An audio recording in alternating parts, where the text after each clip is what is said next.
Halo guys, kembali lagi bersama gue. Dan gimana kabarnya agan-agan semua? Mudah-mudahan kalian sehat selalu. Dan bagi kalian yang gabut atau lagi galau, bagi yang cewek silakan rebahan, siapkan cemilan. Dan bagi kalian yang cowok, seduh kopinya, nyalakan udutnya, karena kita akan membawakan kisah horor lagi. Dan tentunya kisah horor tersebut bakalan membuat malam Anda semakin merinding. So, bagi kalian yang mempunyai cerita horor atau mempunyai foto-foto penampakan yang ingin kita ceritakan, kirim cerita tersebut ke link email kami. Email udah gue taruh di deskripsi. Dan bagi kalian juga yang suka dengan kisah atau cerita horor, klik like dan subscribe bagi yang belum, serta aktifkan loncengnya agar kalian bisa mendapatkan notifikasi video terbaru dari kami. Dan agar kami juga bisa mengembangkan channel kami sehingga menjadi lebih baik lagi. Terima kasih.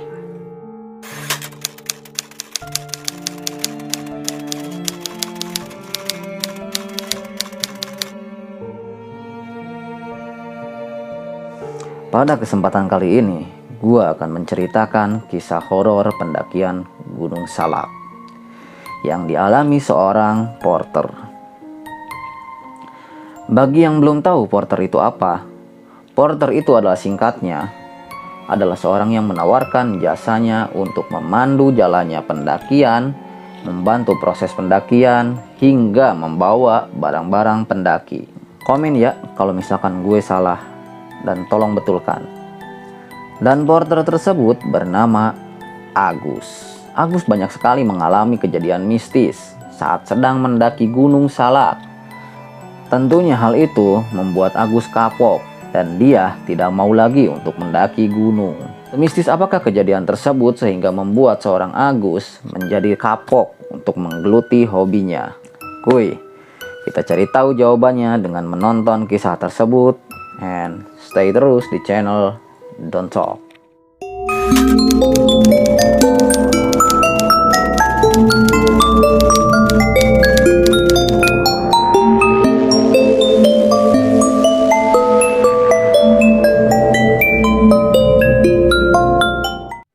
Saat itu, Agus disuruh menemani sekelompok pendaki asal Jakarta untuk mendaki Gunung Salak pada tahun 2019 lalu.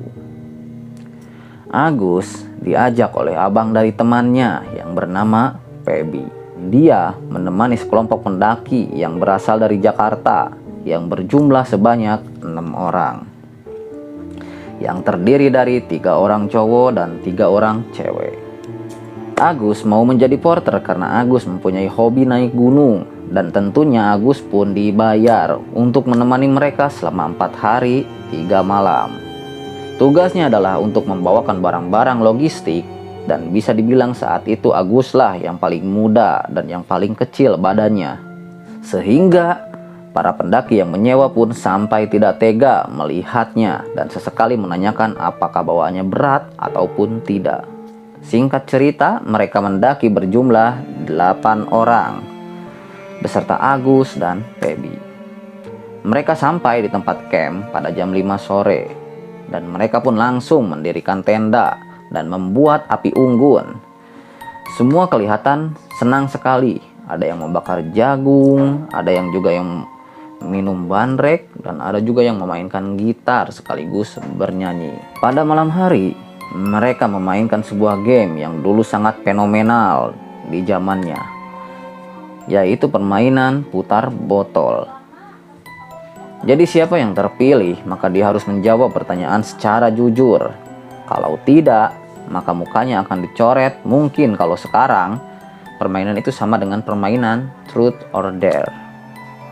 Koreksi ya kalau salah, gua aja kurang paham. Dan saat pada putaran terakhir sebelum tidur, salah satu cewek yang bernama Anita terpilih oleh botol tersebut. Anita, sebutkan hal apa yang paling kamu takuti? Tanya seorang temannya. Lalu Anita pun menjawab, aku takut kalau aku mati nanti, aku akan jadi hantu penasaran, terus menakut-nakuti kalian semua. Lalu semua pun tertawa dan seketika tiba-tiba ada angin kencang dan kabut pun turun. Lalu mereka pun cepat-cepat beranjak pergi untuk masuk ke tenda dan tidur. Agus dan Feby pun lagi berjaga-jaga pada saat mereka sedang tertidur. Agus pun dikagetkan ketika dia sedang kencing sendirian dan dia mendengar ada tangisan wanita seperti sedang merasakan kesakitan, diiringi dengan bau-bau yang menyengat seperti bau melati.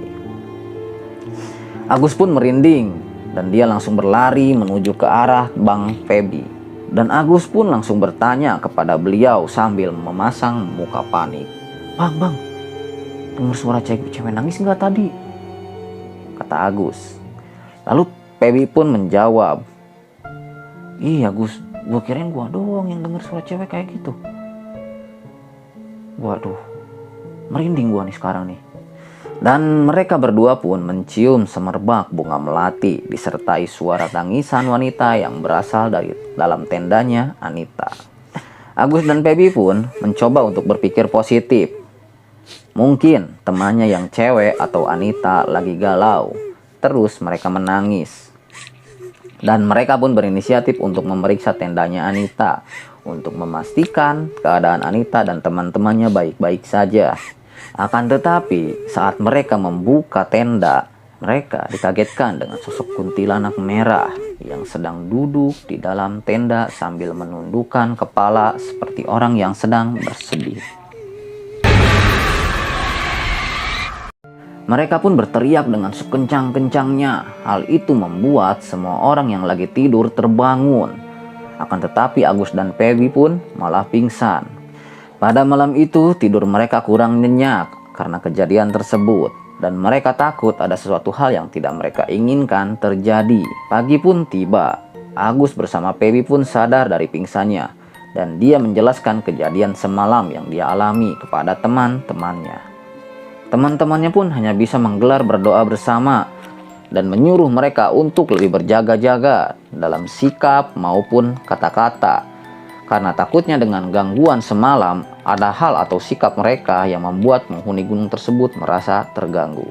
Lalu Anita pun diperlihatkan panik karena mantel yang dia bawa hilang. Mantel tersebut adalah milik bapaknya dan pas Anita bawa, dia belum sempat izin ke bapaknya. Anita pun mencari dalam tenda dan membongkar semua tas yang ada. Ternyata tidak ada yang lihat. Karena tidak ditemukan di malam itu, akhirnya mereka pun memutuskan untuk mencarinya lagi besok pagi. Malam pun tiba. Pada saat pendaki yang lain sudah pada tidur di tendanya masing-masing, malam itu Agus masih asyik bergitar dan bernyanyi dengan Feby di luar sana. Lalu saat mereka sedang asyik bergitar dan bernyanyi, tiba-tiba terjadi suatu keanehan lagi. Gus, itu apaan ya? Tidak salah lihat kan gua? Tanya abangnya Feby. Wah, apaan itu ya? Feby dengan kaget melihat sosok tersebut. Ternyata mereka melihat ada sesuatu yang melayang-layang. Awalnya Agus dan Feby menyangka itu adalah kuntilanak yang mereka lihat kemarin. Dan mereka pun langsung panik dan membaca doa apapun yang mereka bisa. Akan tetapi sosok yang melayang tersebut hinggap di pohon besar yang rindang dan letaknya tidak terlalu jauh dengan mereka. Lalu Agus dan Feby pun memeriksa, saking penasarannya sambil menyorotkan senter ke pohon yang dihinggapi makhluk tadi.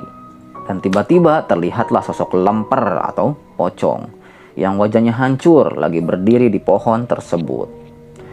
Agus dan Feby pun langsung lari terbirit-birit dan langsung kembali ke perkemahan.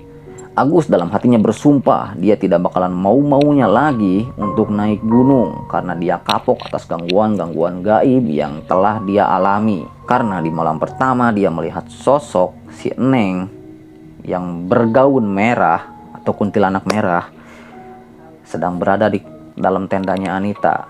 Dan malam kedua dia dikagetkan dengan sosok yang melayang, yaitu lemper yang sedang berdiri di pohon rindang dan besar. Dengan badan gemetar karena melihat kejadian tadi, Agus dan Feby pun tetap memaksakan untuk melakukan ronda secara bergantian. Agus pun berjaga sendirian karena Feby sudah tidur duluan. Tiba-tiba sekitar jam 2 pagi, Anita dan satu temannya keluar ingin buang air dan meminta untuk diantarkan oleh Agus. Agus pun mau tidak mau harus mengantarkan dua orang cewek tersebut. Ketika mereka bertiga berjalan menuju ke area belakang, tiba-tiba ada yang memanggil mereka. "Anita, tunggu." Mereka bertiga pun berhenti karena mengira bahwa temannya cewek satunya yang memanggil. Karena kita ketahui bahwa hanya ada 3 wanita yang ikut mendaki bersama mereka. Akan tetapi pas dilihat ke belakang, ternyata tidak ada siapa-siapa. Karena sudah tidak tahan lagi mau kencing, maka mereka pun menghiraukannya. Akhirnya mereka pun sampai di lokasi saat mereka selesai buang air. Kemudian Anita pun berteriak, "Itu apa ya? Yang putih-putih?" kata Anita. Agus pun sontak kaget. Dia takut kalau pocong tersebut belum pergi karena Anita menunjuk ke pohon yang sama persis dengan pohon yang tadi dihinggapi oleh sosok lempar tersebut. Dan ternyata yang putih-putih tersebut yang Anita tunjuk itu adalah mantel miliknya yang hilang tadi. Siapa yang menaruh mantel ini di sini ya? Bercandanya sangat keterlaluan, parah banget, ucap Anita. Karena mantelnya tersebut berada di pohon yang tinggi. Agus pun tidak banyak berbicara dan mencurigai mantel tersebut karena dia berpikir kalau mantel itulah mungkin jelmaan dari pocong yang tadi dilihat oleh Agus dan Feby. Karena tidak mungkin ada yang sejail-jailnya orang yang mau naruh mantel di tempat yang paling tinggi tersebut. Agus pun menganggap mungkin mantel tersebutlah yang menyebabkan semua kejadian mistis itu terjadi, sehingga mereka diganggu oleh sosok kuntilanak bersama pocong. Dan akhirnya mereka kembali ke tenda dengan membawa mantelnya Anita. Dan saat di tenda, temannya Anita satu lagi yang cewek ditanya, "Tadi pas aku mau buang air, kamu panggil aku ya? Aku ini baru bangun, belum kemana-mana. Jadi nggak tahu siapa yang manggil kamu." Anita dan teman yang lainnya pun tidak menanggapi hal misterius itu. Tetapi malam itu Agus pun enggan untuk bercerita karena takutnya kalau dia bercerita orang-orang menjadi lebih panik. Agus dan Feby pun langsung tidak bisa tidur karena kepikiran dengan kejadian-kejadian tersebut. Singkat cerita, pada malam selanjutnya, malam itulah yang membuat Agus semakin yakin dengan tekadnya untuk tidak mau mendaki gunung lagi. Pada saat itu mereka sedang mengitari api unggun sambil menikmati makanan dan bercerita. Karena sudah larut malam dan semakin dingin, Anita pun masuk ke tendanya dan memakai mantel tersebut. Awalnya tidak ada yang aneh, akan tetapi tiba-tiba Anita pun menjerit dan semua orang pun panik. Dan mereka langsung masuk ke tendanya Anita. Di situ Anita seperti orang yang kesurupan, badannya kaku layaknya seperti lemper atau pocong. Dan Anissa juga berteriak-teriak histeris. Lalu Anita pun melompat-lompat layaknya seperti lemper sampai tendanya rusak. Teman-temannya yang cewek ada yang menangis dan ada juga yang pingsan. Sedangkan yang cowok kebingungan mereka harus ngapain dengan kejadian tersebut. Akhirnya di malam itu juga mereka semua memutuskan untuk turun agar mereka bisa meminta bantuan. Di saat sudah dekat di perkampungan barulah ada sinyal. Lalu HP milik Anita berbunyi. Ternyata telepon dari bapaknya. "Halo," ucap Feby. "Ini siapa ya?" kata bapak Anita. Saya temannya Anita, Om. Ada perlu apa ya, Om?" "Loh, Anitanya kemana? Kok HP-nya dipegang kamu?" ucap bapak Anita. Ini Om, Anitanya lagi kesurupan. Dia sedang ditangani Om sama warga-warga di sini," ucap Feby yang sambil terbata-bata. Lalu ayahnya Anita pun langsung menyusul ke lokasi tersebut. Dan ayahnya berpendapat bahwa yang bikin dia kesurupan itu adalah gara-gara mantel yang dia bawa Anita tanpa seizin pengetahuannya. Karena usut punya usut, bapaknya Anita mempunyai jimat berupa mantel.